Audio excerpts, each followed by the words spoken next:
बोले कब तक पिए? तो बोले भैया आलयम मोक्ष पर्यंतम पिबत भागवतम रसमालयम। इस कथा को पीते पीते जब तक मुक्ति न मिल जाए तब तक पियो, मोक्ष न मिल जाए तब तक पियो। 100, 200, 500 जन्म मिले फिर भी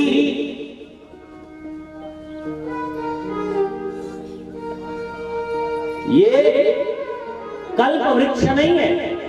लोग कहते हैं भागवत कल्प वृक्ष है। अरे कल्प वृक्ष की अपनी महिमा है, भागवत की अपनी महिमा है। अगर भागवत कल्प वृक्ष होती तो कल्प वृक्ष तो स्वर्ग में भी था। देवता स्वर्ग छोड़ करके स्वर्ग के लोग में क्यों आते भाई?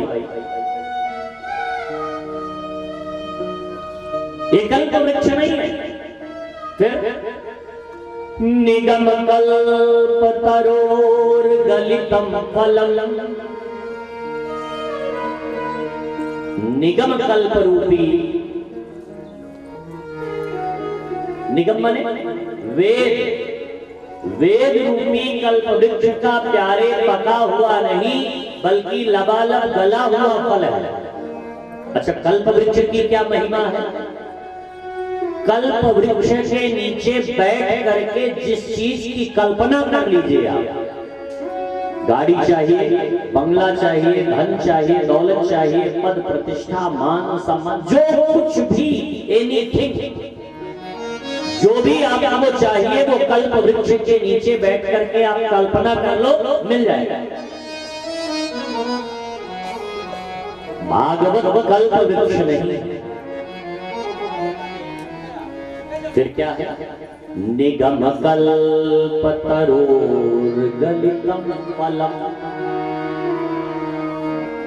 वेद रूपी कल्प वृक्ष का प्यारे पका हुआ नहीं लबालब गला हुआ फल है। और ध्यान देना, कल्प वृक्ष भोग और भोग वस्तु की प्राप्ति कराता है। भागवत कल्प वृक्ष नहीं है। क्यों? क्योंकि भोग और भोग वस्तु आपको चाहिए तो कल्प वृक्ष के नीचे बैठो। भागवत को भगवान को प्राप्त कराती है प्यारे। जिन्हें भोग और भोग वस्तु चाहिए वो कल्प वृक्ष के नीचे बैठे, लेकिन जिन्हें भगवान चाहिए वो भागवत के नीचे बैठे। ये भगवान से मिला देती है प्यारे भागवत। है ज्ञान की ये गंगा ऋषियों की अमरवाणी, है ज्ञान की ये गंगा ऋषियों की अमरवाणी, है ज्ञान की ये गंगा ऋषियों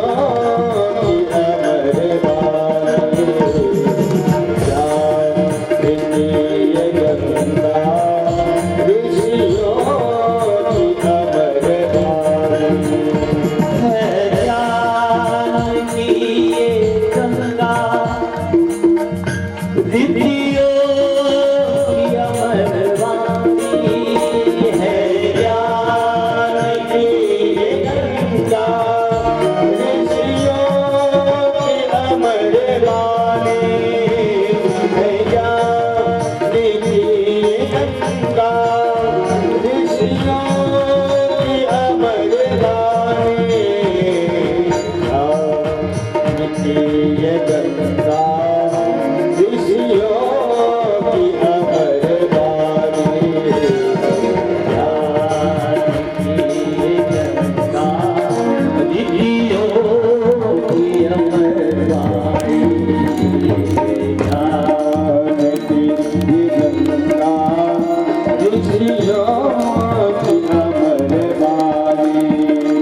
ये सीधे भगवान से मिला देती है, भक्ति प्रदान कर देती है। 3 श्लोकों में मंगलाचरण किया गया, लेकिन भैया ये सबके लिए नहीं है। किनके किनके लिए? मोहरहो रसिका भुवि भावुका। एक तो जो रसिक, जो कथा के पिपास प्यासे, भाई अगर किसी को प्यास लगी हो और आप उसको पानी पिला दीजिए तो कितना दिल से आशीर्वाद देगा। अच्छा, किसी को प्यास न लगी और बड़ी लंबी गाड़ी से उतरे हो और आप प्याऊ लगाए हो और आप कहिए कि 1 गिलास पानी पी लीजिए, तो आपसे 20 तरह के सवाल करेगा। आरओ वाटर है, ठंडा है, गर्म तो नहीं है, कहां से पानी लाए हो, कैसा आरओ है, मीठा पानी है कि नींबू पानी है। लेकिन अगर कोई प्यासा हो, बहुत दूर से चल करके आ रहा हो और चोरों की प्यास लगी हो और कहीं देख ले वो प्याऊ लगा है, तो दौड़ के जाएगा वो, भैया पानी पिलाओगे क्या? थोड़ा सा ऐसे जो भगवान को पाने के पिपास हैं, जो प्यासे हैं, जो जन्म जन्म से भटक रहे हैं और भगवत प्राप्ति की चाह उनके मन में है, तो भैया वो कहीं भी देखेंगे भागवत तो दौड़ करके वहां जाएंगे। वो ये नहीं देखेंगे कि मुझे किसी ने बुलाया कि नहीं बुलाया, मुझे इनविटेशन दिया कि नहीं दिया, ना ना, इससे मतलब नहीं है। उन्हें बस पता चल जाए तो दौड़े दौड़े आए और इन कर्णकुहरों के दोनों में भर भर करके ये कथामृत पान करेंगे। 3 श्लोकों में मंगलाचरण किया गया और फिर बड़ी पवित्र भूमि है। 88,000 ऋषियों की मंडली के मध्य परम आदरणीय श्री सूत जी महाराज विद्यमान हैं और सौनक जी महाराज उनसे प्रश्न करते हैं। और कितनी प्यारी बात कह रहे हैं। अच्छा, प्रश्न भी कोई इधर उधर का प्रश्न नहीं किया, प्रश्न भी कोई ऐसा वैसा प्रश्न नहीं किया जैसे आजकल लोग प्रश्न करते हैं, गुरु जी कोई उपाय बताइए मकान बन जाए। कुछ लोग यही पूछेंगे, गुरु जी कुछ ऐसा उपाय बताइए जिससे दुकान अच्छी चलने लगे। हम कहे भैया दुकान चलाने वाला उपाय अगर जानते हम तो काहे को यहाँ वहां भटकते, अपना दुकानें खोल के बैठे हो, बढ़िया उपाय कर करके दुकान चला। ध्यान से सुनना जरा, संतों के पास जाओ कभी तो ये सब मत पूछो, मकान कैसे बनेगा, दुकान कैसे चलेगी, नहीं, ये सब कभी नहीं पूछना। कुछ लोग पूछेंगे गुरु जी कोई उपाय बताइए बेटे के लिए सुंदर बहू मिल जाए। कुछ लोग पूछेंगे गुरु जी कोई उपाय बताइए बेटी के लिए सुंदर वर मिल जाए, दूल्हा मिल जाए। भैया बाबा अगर ये उपाय जानते तो काहे को बाबा बने टहलते? हाँ, उपाय करके स्वयं शादी कर लेते, क्यों बाबा बने घूमते?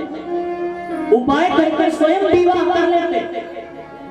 इनसे जाना था, इनसे कभी ये सब मत पूछना, इनसे केवल एक बात पूछना, भगवान कैसे मिलेंगे?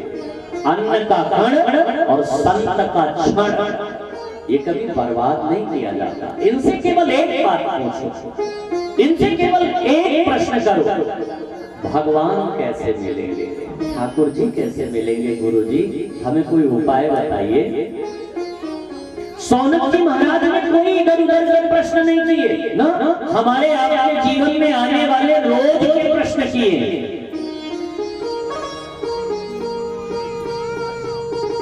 क्या गजब के प्रश्न है सौनक जी के। भागवत का पहला प्रश्न कि पुंसाम एकास्तता हंसी उमर हंसी। मानव का परम कर्तव्य क्या है? पहला प्रश्न है भागवत का। मनुष्य को करना क्या चाहिए? क्या सवेरे सवेरे उठ करके 4 बजे स्नान कर लेना मनुष्य का यही धर्म है? या फिर स्नान ही न करे ये धर्म है? या फिर अपनी हजारों करोड़ों रुपयों की संपत्ति का दान कर दे क्या मनुष्य का ये धर्म है? या फिर दान ही न करे ये धर्म है? क्योंकि आजकल लोग भी बड़ी चालाक हो गए। भगवान के सामने खड़े होंगे तो सारी बात कहेंगे, सब कुछ। भगवान के सामने खड़े होंगे तो आरती की थाली लेकर के महाराज क्या भाव से आरती गाएंगे, ऐसे लगेगा जैसे इससे बड़ा भगत दुनिया में और कोई नहीं मिलेगा। भगवान खड़े होंगे तो गाएंगे, तन मन धन सब तेरा स्वामी, सब कुछ है तेरा, तेरा तुझको अर्पण क्या लागे मेरा। ओम जय जगदीश हरे, ओम जय जगदीश हरे, ओम जय जगदीश हरे। तेरा तुझको अर्पण, प्रभु जी का प्रभु को समर्पण क्या लागे मेरा। ओम जय जगदीश हरे। आरती गाए, तेरा तुझको अर्पण क्या लागे मेरा। और जब पंडित जी आरती की थाली लेकर के गए तो छोटा तेरा बंधा मेरा। हाँ छुट्टा है। भगवान भी कहेंगे अभी तक तो कह रहा था तेरा तुझको अर्पण, अच्छा छुट्टा मेरा बंधा उनका। अच्छा भगवान के सामने खड़े होंगे तब तो बड़े भाव से कहेंगे, मैं मूरख खल कामी, सब कुछ मैं ही हूँ भगवान। मैं मूर्ख खल कामी, सब कुछ मैं हूँ। और मंदिर से बाहर निकले अब कोई कह दे आइए कामी महाराज, और मूर्खानंद क्या हाल है, और दुष्ट महाराज ठीक है आप। क्या कहेंगे लोग, क्या करेंगे? हाथ में डंडा, चुप हमको कह रहे हो, इतने बड़े भगत क्यों कह रहे हो? हम कहां से कामी? अरे भैया अभी तक तो आप ही कह रहे हैं मंदिर में मैं मूरख खल कामी, सब कुछ मैं है। इसका मतलब अभी तक तो छल कर रहा था भगवान से। इसका मतलब अभी तक तेरे अंदर कपट बोल रहा था, ओरिजिनलिटी वो नहीं है। मन में कुछ और है, मुख में कुछ और है। और कहेगा कि भगवान मिल जाए। अरे साहब कैसे मिलेंगे भगवान? तू चाहे कि भगवान मिल जाए तो ऐसे थोड़े ना मिलेंगे, उसके लिए प्रक्रिया करनी पड़ेगी। अरे तूने आंगन नहीं फुहारा, बाहर का नहीं अंदर का, इसमें जो काम क्रोध लोभ मोह मद मात्सर्य ये जो कचरा है इसको निकाला ही नहीं। अरे तूने आंगन नहीं फुहारा, चंचल मन को नहीं संवारा, कैसे आएंगे भगवान, कैसे आएंगे भगवान, कैसे आएंगे भगवान। तूने आंगन नहीं फुहारा, चंचल मन को नहीं संवारा, तूने आंगन नहीं फुहारा, चंचल मन को नहीं संवारा, कैसे आएंगे भगवान, कैसे आएंगे भगवान।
तुम्हारा, तूने आंगन नहीं तुम्हारा, चंचल मन को नहीं संवारा, चंचल मन को नहीं संवारा। कैसे आएंगे भगवान, कैसे आएंगे भगवान, कैसे आएंगे भगवान, कैसे आएंगे भगवान, कैसे आएंगे भगवान, कैसे आएंगे भगवान। हर कोने कलमत बताइए लगी हुई है तेरी, हर कोने कलमत बताइए लगी हुई है तेरी।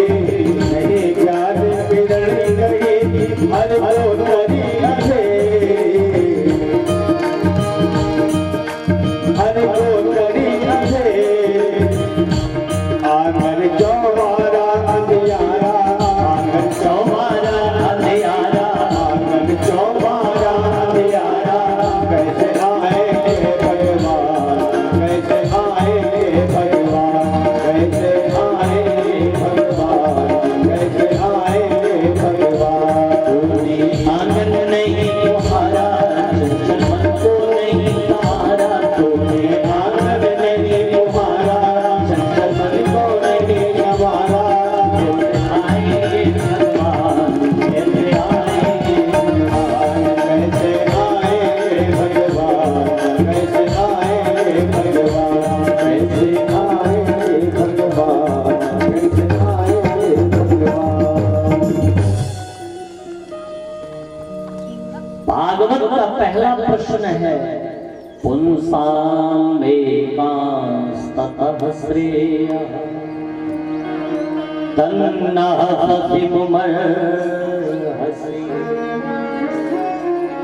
मानव का परम कर्तव्य क्या है, मनुष्य को करना क्या चाहिए? क्या सवेरे सवेरे उठ करके परिक्रमा लगाना ये धर्म है? क्योंकि मंडप की 108 परिक्रमा की जाए नियम से तो मन इच्छित फल मिलता है, मनवांछित फल मिलता है।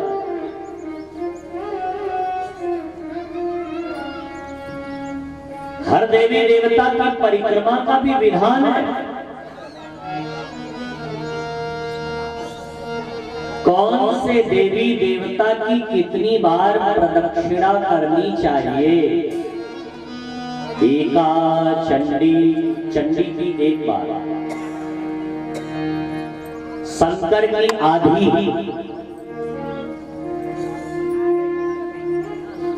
गणेश की 3, नारायण की 4, हनुमान की 5, सूर्य की 7, दुर्गा की 9। महाराज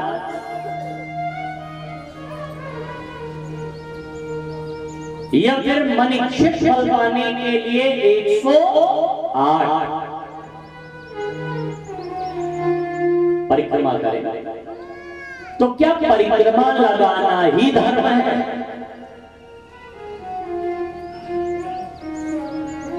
दूसरा प्रश्न, मंदिर जाएं तो किसको पूजें और किसको छोड़ें? क्योंकि जिस मंदिर में जाइए उसी के पुजारी उन्हीं को सर्वश्रेष्ठ कहते हैं। शंकर जी के मंदिर जाइए तो लोग कहेंगे शंकर जी सबसे बड़े।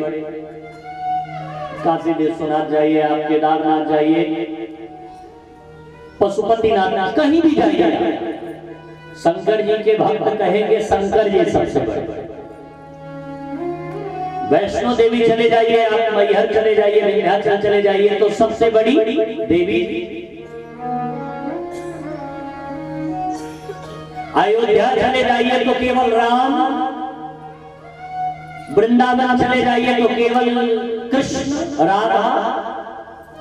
तो हम साधारण इंसान तो भूल जाते हैं कि शंकर जी, कि हनुमान जी, कि काली, कि भैरव, कि दुर्गा, कि राम, कि कृष्ण, कि राधा कौन? कुछ लोग कहेंगे हनुमान जी की पुजारी कहेंगे कलयुग में हनुमान जी, क्योंकि कलयुग में दो लोगों की बड़ी बड़ी मुश्किल, दो लोगों का बड़ा महत्व है। कहीं भी आप चले जाइए, किसी भी देवी देवता की मंदिर तो हनुमान जी जरूर आपको वहां मिलेंगे। कहीं न कहीं किसी कोने में हनुमान जी गदा लिए बैठे। देवतन में हनुमान और रिश्तन में सढ़ुआन। हर जगह के न्योता छूट जाए लेकिन सढ़ुआने अब कहीं साली इतना और कह दे, जीजा तोहरे बिना भी मजा ना आए, अच्छा न लगे, तो अपने घर में जीजा भले कुछ न करें लेकिन वहां दिन भर सवेरे से लिए झाड़ू, हाँ पूरा दरवाजा साफ। अपने यहाँ भले 8 बजे चाय नाश्ता कर लेते हो, वहां 1 बजे और कहीं फिर एक बार आकर गजब जीजा चमका है, देखो तब ले आते पूरा दिन बिना खाए। देवतन में हनुमान और रिश्तन में सढ़ुआन। तो बड़ी समस्या कि किसको पूजे किसको छोड़े। शंकर जी की, हनुमान जी की, काली की, भैरव की, दुर्गा की, राम की, कृष्ण की, राधा, किसको? अच्छा आजकल और बड़ी विचित्र स्थिति है। आजकल तो गांव-गांव देवी देवता प्रकट होते हैं, आपने देखा भी होगा। हमने तो देखा जो महीनों महीनों नहाती नहीं उनको दुर्गा आती है, किसी को काली आती है, किसी को हमने देखा हनुमान जी भी आते हैं। बड़ी विचित्र समस्या। इतने बड़े बड़े तपस्वी महात्मा हुए, इतने महाराज बड़े बड़े साधक हुए, जिनको परमात्मा की झांकी के दर्शन तक नहीं हो पाते। मेरी बात समझ में नहीं आती कि काली आती है, दुर्गा आती है, भैरव आती है। अच्छा आश्चर्य की बात तो यह है कि जब जरूरत होती है तब बुला लेते हैं। बड़ी समस्या। या तो फोन को भी लगने में जब इमरजेंसी ज्यादा तो नहीं लग पाता है। और ये कैसे, जब चाहे तुरंत इनका फोन लगा, तुरंत काली आ जाती है, दुर्गा आ जाती है।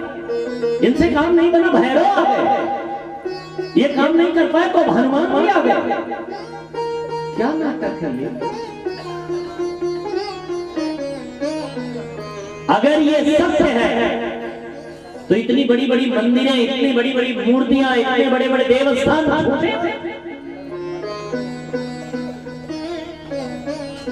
तो हम लोग तो कंफ्यूज हो जाते हैं कि किनको पूजे किनको छोड़े। अगर ये सत्य है तो नारियल इनके ऊपर ही फोड़े।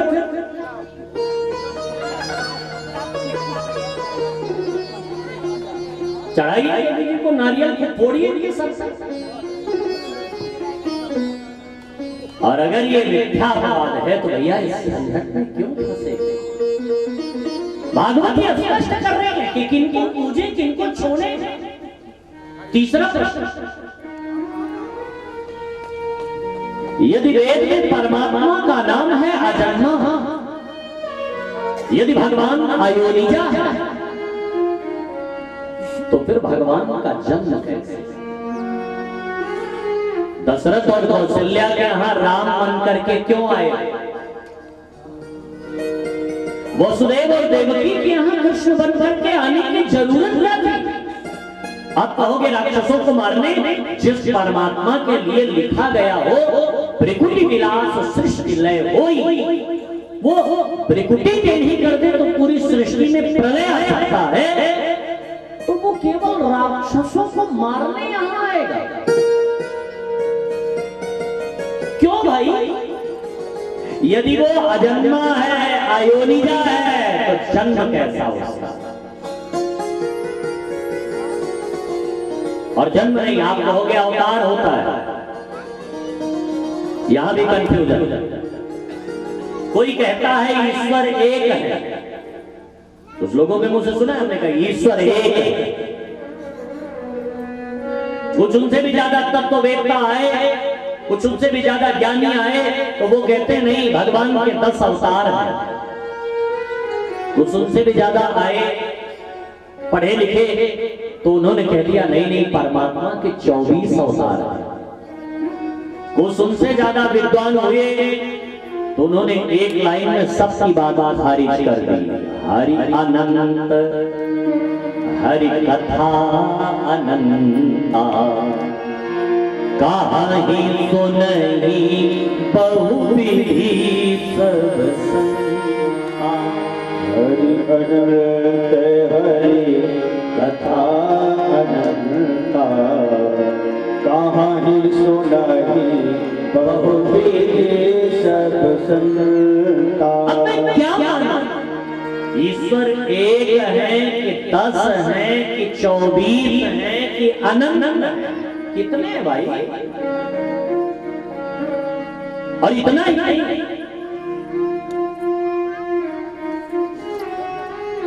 अगला प्रश्न, शास्त्रों का सार क्या है? विष्णु पुराण पढ़िए तो विष्णु से सारी सृष्टि की उत्पत्ति, देवी भागवत पढ़िए तो पूरी सृष्टि की उत्पत्ति देवी जी से, गणेश पुराण पढ़िए तो भैया सारी सृष्टि की उत्पत्ति गणेश से, नृसिंह पुराण पढ़िए तो पूरी भैया सृष्टि की उत्पत्ति नृसिंह से, वामन पुराण पढ़िए तो केवल वामन ही सब कुछ है, बाकी सब बेकार है। तो शास्त्रों का सार क्या है? अतः भागोर यत्सारं समुद्धृत्य मनीषया। बाबा मेरा केवल मुझे एक बात बताइए, शास्त्रों का निचोड़ मेन जो है, हम इधर उधर की बात नहीं सुनना चाहते। कथा तो बहुत सुना हमने, कई बार हमने सुना कथा। मैं यहाँ कथा सुनने नहीं आया हूँ। बोले फिर कथा सारम, कथा का केवल सार सुनने आया। और छठवां और अंतिम प्रश्न कि ब्रूहि योगेश्वरे कृष्णे ब्रह्मणे धर्मवर्मणि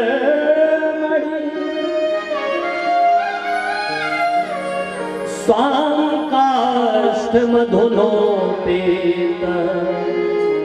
धर्मः कम शरणं गतः। गीता गायक गोविंद गीता में कहते हैं कि धर्म संस्थापनार्थाय संभवामि युगे युगे। मैं धर्म की स्थापना करने के लिए युग युग में अवतार लेता हूं। तो जब भगवान धर्म की स्थापना करके अपने धाम चले जाते हैं तो धर्म फिर आश्रय किसका लेता है? धर्म फिर शरण किसकी लेता है? धर्म ठिकाना कहां बनाता है? धर्म रहता कहां है? बताइए ना। जैसे इतना बोले तो सूत जी की आंखों में आंसू आ गए। वाह भैया, क्या गजब का प्रश्न आपने किया, कितना सुंदर प्रश्न आपने पूछा। इसका उत्तर मैं आपको जरूर दूंगा, लेकिन उससे पहले मैं अपने गुरुदेव को वंदन करना चाहता हूं। बोले गुरुदेव, आपके भी गुरु जी? बोले और नहीं कोई? बोले कौन है? बोले श्री सुखदेव जी महाराज। बोले बाबा, हम सुखदेव जी के विषय में नहीं जानते, हमको थोड़ा सुखदेव जी के विषय में बताइए। ये सुखदेव जी कौन? बोले भैया, एक बार गोलोक धाम में श्री राधा रानी श्री सुखदेव जी महाराज को अपनी गोद में लेकर के दुलार कर रही थी और कह रही थी, बेटा मृत्यु लोक में जाओ और भागवत धर्म का प्रचार करो। तो सुखदेव जी ने कहा कि नहीं नहीं, हम नहीं जाने वाले मृत्यु लोक में मैया। बोले क्यों नहीं जाओगे? क्योंकि भगवान की माया इतनी प्रबल है कि यहाँ जो 2 4 6 माला जप करता हूं ना, वहां वो माला वाला जप नहीं होगी। वहां तो 10 वाला इसलिए परेशान है कि कहां लगाएं 100 बन जाए। 100 वाला इसलिए परेशान है, कहां लगाएं 1000 बन जाए। 1000 वाला इसलिए परेशान है कि कहां लगाएं लाख बन जाए। लाख वाला बार बार इसलिए भैया गूगल चेक करता रहता है, सेंसेक्स उछला कि डाउन हुआ, शेयर मार्केट में कुछ बढ़ा कि घटा। 10 वाला परेशान, 100 वाला, 1000 वाला, लाख वाला, करोड़ों, सब परेशान है। तो मैया माफ करना, मैं नहीं जाने वाला मृत्यु लोक में, क्योंकि भगवान की माया बड़ी प्रबल है। मैया बोली तुम जाओ, तुम्हारे ऊपर माया का कोई पर्दा नहीं पड़ेगा। तो सुखदेव जी महाराज एक सुख पक्षिणी के गर्भ से एक अंडे के रूप में जन्म लिए, जहां भूत भावन भोलेनाथ मैया पार्वती जी के साथ बैठे थे। जैसे अंडे के रूप में जन्म हुआ तो हवा का झोंका आया, अंडा घोंसले से बाहर। जैसे अंडा घोंसले से बाहर हो गया, विगलित हो गया, तो पक्षी भी इतने जानकार होते हैं कि जो अंडा विगलित हो जाता है उसे स्पर्श नहीं करते, फोड़ते नहीं। जैसे विगलित हुआ अंडा, तो नारद जी ने सोचा कि सुखदेव जी तो आए हैं भागवत धर्म का प्रचार करने, और जन्म तो हुआ नहीं, अंडा पहले ही विगलित हो गया।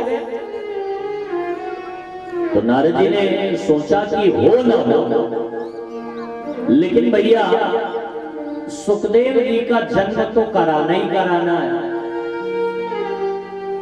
तो नारद जी ने सोचा कि एक बार ब्रह्मा जी और सरस्वती जी में तू मैं करा चुके, एक बार विष्णु जी और लक्ष्मी जी भी लड़ चुके, लेकिन ये भोले बाबा और पार्वती मैया कभी नहीं लड़ते। अच्छा, नारद का मतलब तो आप लोग जानते ही होंगे, क्योंकि आजकल तो गांव-गांव नारद होने लगे, मोहल्ले में एक आध तो मिल ही जाता है। सेकंड पार्टी अगर कमजोर पड़ने लगे तो फिर देखिए नारद का रोल। नारद का मतलब गांव की भाषा में उसे ही नारद कहते हैं जो दो पार्टियों को लड़ाए, उसे क्या कहते हैं भैया? बड़े नारद हैं। नारद, जिसकी वाणी कभी रद्द न हो, जहां लगा दे फिर मामला बिल्कुल एकदम बन जाए, वो क्या है? नारद। लेकिन विद्वानों की व्याख्या, विद्वानों के लिए सुनिए, विद्वत जरा भैया करनी आचार्य बैठे। तो नारद भक्ति सूत्र के अनुसार नारद शब्द की व्याख्या, क्योंकि नार का मतलब ज्ञान ही होता है और नार का मतलब ज्ञान ही होता है। शब्दा नाम अनेक, एक शब्द के कई अर्थ होते हैं। नारम ज्ञानम ददाति नारद, जो ज्ञान को दे वो कौन है? नारद।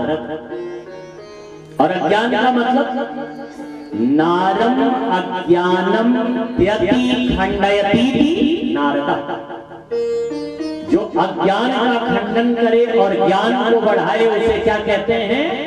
नारद। नारद जी ने सोचा ब्रह्मा जी और सरस्वती जी लड़ चुके हैं, विष्णु जी लक्ष्मी जी लड़ चुके हैं, लेकिन ये पार्वती मैया और भोले बाबा कभी नहीं लड़ते। आज उधर ही चले क्या? चल वीणा बजाते नारायण नारायण नारायण श्रीमन नारायण नारायण नारायण नारायण नारायण भगवान नारायण नारायण नारायण भगवान नारायण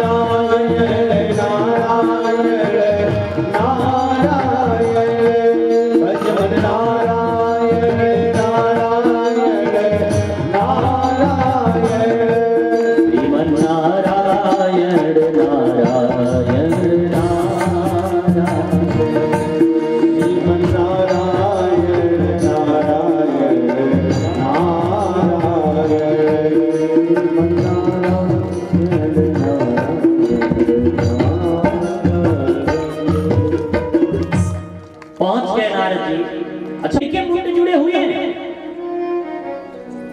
पार्वती मैया बोली ये बात तो हमको आज तक नहीं बताया। नारद जी तो बोले प्रेम की अथा करते हैं, हाँ? जो माला हमेशा 24 घंटे अपने गले में पहने रहते हैं, वही आपको नहीं बताया कि किनके मुंड जुड़े हुए हैं। पार्वती मैया बोली हमको भी लगता है आप सही कह रहे हैं, बात तो अब हमारी समझ में आ रही है। नारद जी ने कहा अच्छा मैया अब हम चले। अच्छा अपना काम किए चलता। पार्वती मैया बोली रुको लड्डू तो खाते जाओ, पानी वानी तो पीते जाओ, नहीं फिर कभी आएंगे तब। पार्वती मैया बोली अच्छा बाबा एक काम करना। बोले हाँ बताइए।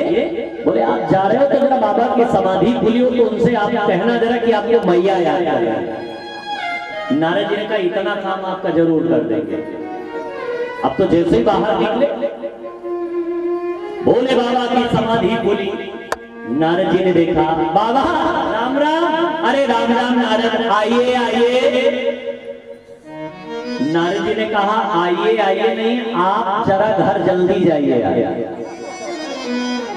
क्यों? आपको मैया याद कर रही है।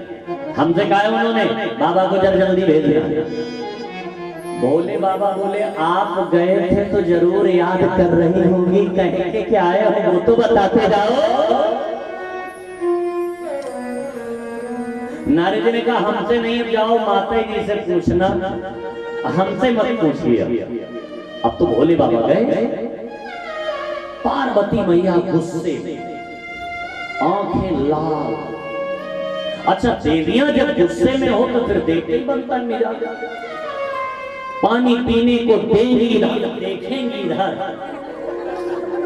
हाँ और 4 बात इस कमरे में, 4 बात उस कमरे में, भगवान भगवान भगवान। अच्छा एक और बड़ी विचित्र बात समझ में नहीं आया ना, केवल भुनभुनाहट की आवाज।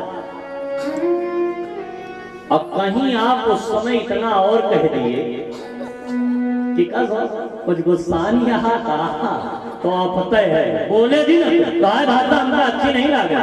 हाँ हाँ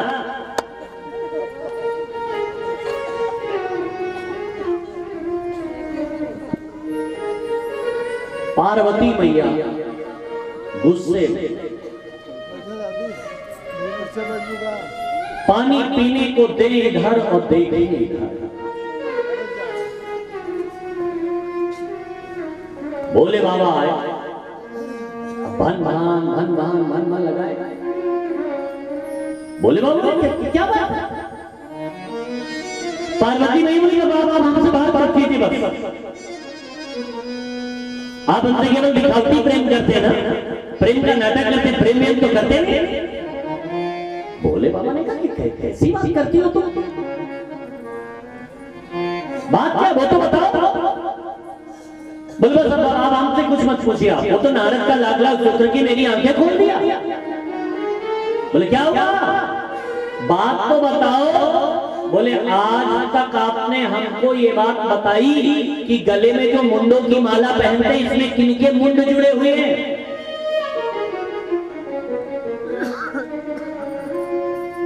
भोले बाबा बोले पागल, यही तो हमारे और आपके प्रेम की निशानी है।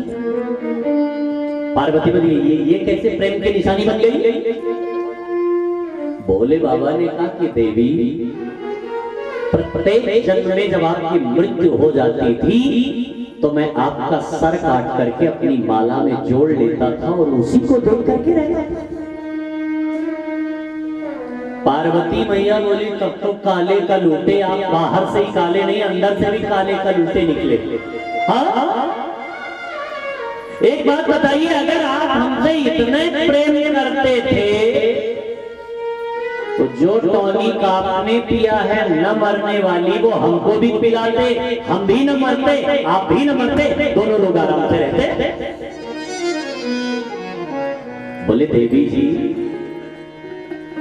वो समय तो अब आया, जाओ बाहर देख करके आओ कोई है तो नहीं। गई मैया चारों तरफ देख करके आई, कोई नहीं दिखाई पड़ा। बिजली ठंडा पड़ा था, माने उस पर ध्यान नहीं दिया। और जैसे वापस आई तो बोले बाबा से, बोली कोई नहीं है बाबा। भोले बाबा ने कहा कि देवी जी ये कथा जो मैं आपको सुनाने जा रहा हूं ये अमर कथा है, लेकिन इसको सुनने के कुछ नियम है। मैया ने कहा क्या नियम है? बोले पहला नियम तो यही है कि कथा व्यास गादी के सन्मुख बैठ करके सुनिए, जिससे वक्ता आपको देख सके, आप वक्ता को देख सके। दूसरा नियम यह है कि कथा के बीच में सोना नहीं चाहिए।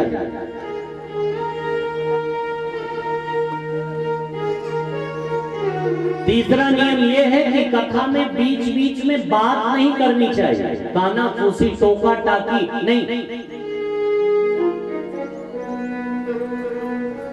अगला नियम यह है कि कथा एक आसन पर बैठ करके सुनना चाहिए, वरना हम देखते हैं 3 घंटे की कथा में कुछ लोग ऐसे बैठे। अच्छा, कुछ लोगों को देखते ऐसे, कुछ लोगों को देखते व्यास गति की तरफ पैर फैला लेंगे, भगवान की तरफ।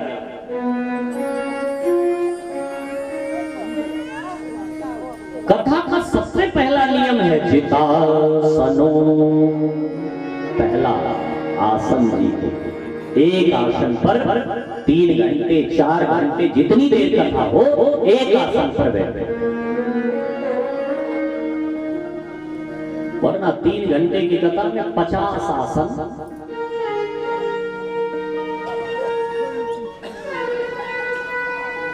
क्योंकि आजकल श्रोता भी तो कई प्रकार के होते हैं। एक होते हैं श्रोता जो कथा प्रारंभ होने से पहले आ जाए, अपना स्थान जमा के बैठ जाए। जब ठाकुर जी व्यास पीठ पर आए तो उठ करके उनका स्वागत करें, हाथ जोड़ करके उनके लिए सुंदर पुष्प बिछाएं, रास्ते में पुष्प वृष्टि करें, हाथ जोड़ जोड़ करके उनका स्वागत करें। महाराज 3 घंटे 4 घंटे जितनी देर कथा हो, पंच कर्मेंद्री पंच ज्ञानेंद्री एक मन, इनको एकाग्र करके अपने मतलब की चीज श्रवण करें, आलतू फालतू की चीजें छोड़ दें, वो है श्रोता।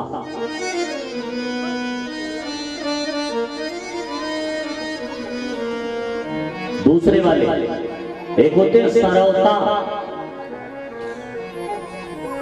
आए बैठे तो बगल वाले से तुरंत कहां से आवा है व्यास जी, घर कहां है, कितने पे आवा है। अच्छा, इनका जो टीवी में देखते है वह नहीं सुना, बड़ा पैसा लेते, हिया कैसे आवा। कथा से मतलब नहीं है उन्हें, गलती 20 निकाले। हर बात सरौते की तरह कुटुर कुटुर कुटुर कुटुर काटते रहेंगे। कौन है? सरौता। एक तीसरे वाले भी होते हैं ये, लेकिन हमको बहुत अच्छे लगते हैं। ये कौन है? सोता। अभी जिनको मैंने बताया आपको, पहले आए बैठे तो ये देखेंगे कि कहां बैठी कि टेक मिले, टेक के बैठेंगे। हाँ, और लगाए टेक,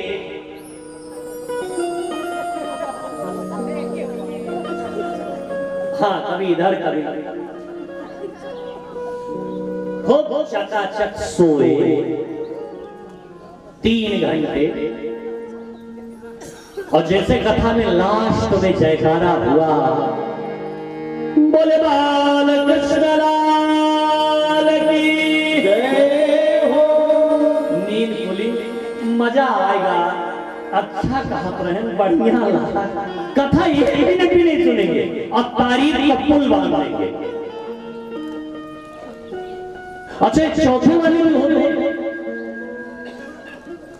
ये कौन है? सरकौता। ये कथा विश्राम होने के ठीक 10-15 मिनट पहले आएंगे। चला 4:45 बजे आरती हुए तो आए। अच्छा दोनों काम हो जाए, आरती मिल जाए, प्रसादों ले ले। आए तो ताड़ेंगे, आज हमका कौन चप्पल पहन के जाएगा है। और अपना जैसे आरती हुई प्रसाद मिला कि हम से वही चप्पल के पास पहुंचे और लेके सर का उतारा।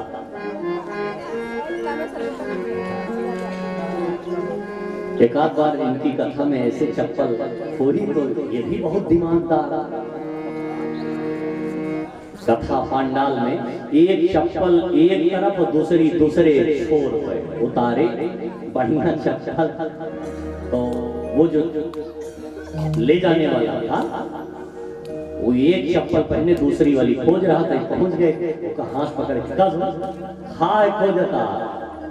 हम समझ ले रहे नई चप्पल देखवा तो उतारे। अच्छा वो कंफ्यूज की एक तो है नई, दूसरी कहां है। तो ये नहीं जानते कि किससे पाला पड़ा। ये तो अब इनकी जल्दी चप्पल तब से नहीं खोई भैया। एक उतारेंगे पंडाल के एक छोर में, दूसरे खोज एक कैसे पहन में जाएंगे। श्रोता तो वो है भैया, ये तो इधर उधर की बात है। श्रोता तो वो है जो पंच कर्मेंद्री, पंच ज्ञानेंद्री, एक मन, इनको एकाग्र सारे को गहिरा है होता दे ही उड़ाए। भाई यहां से बहुत सारी बात होती है, लेकिन जो अपने मतलब की बात ग्रहण करे और आलतू फालतू की चीजें छोड़ दे, वो कौन है? श्रोता। तो देवी जी ये जो कथा मैं आपको सुनाने जा रहा हूं, इस कथा के सुनने के नियम व्यासपीठ के सन्मुख बैठ करके कथा सुनो। कथा के बीच में सोना नहीं है। मैं नेत्र बंद करके कथा बोलूंगा तो तुमको होकारी भरनी पड़ेगी। पार्वती मैया ने कहा थी, अब पार्वती मैया होकारी भरने लगी। बोले बाबा नेत्र बंद करके कथा बोलते तो पार्वती मैया होकारी भरी। जैसे पुराने जमाने में दादी जी नानी जी जब कहानियां सुनाती थी तो बच्चे भरते थे ऐसे। हाँ फिर आगे बताइए। हाँ ऐसे। तो पार्वती मैया ऐसे होकारी भर रही थी। दसम स्कंद तक तो मैया ने बड़े ध्यान से सुना, लेकिन जैसे एकादश स्कंद आया, मुक्ति स्कंद जिसको बोलते, मैया को निद्रा आ गई, मां सो गई। और कथा का प्रभाव जरा देखे, जो बिगली कंडा पड़ा था उसमें जीव आ गया और सुखदेव जी अंडे से बाहर। सुखदेव जी ने सोचा कि माता जी तो सो गई और अगर हुंकारी भरना बंद हुआ तो कथा बंद। तो सुखदेव जी हुंकारी भरने लगे।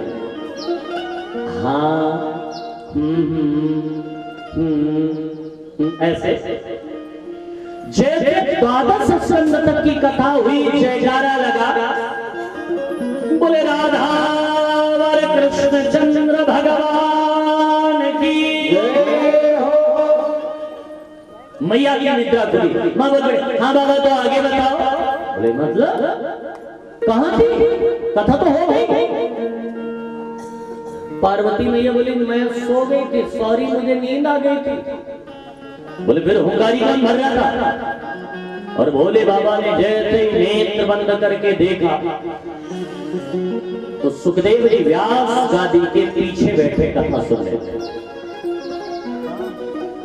भोले बाबा को आया क्रोध और उठाया पिना, और जैसे ही मारने के लिए दौड़े महाराज सुखदेव जी को, तो सुखदेव जी दौड़े दौड़े चले जा रहे थे। उसी समय व्यास जी की पत्नी पिंगला मैया जम्हाई ले रही थी और सुखदेव जी अति सूक्ष्म रूप धारण करके उनके मुख के माध्यम से उनके गर्भ में प्रवेश कर गया। बोले बाबा वापस आ गए।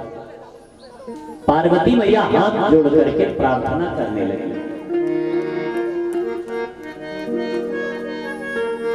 कि ऐ भोलेनाथ,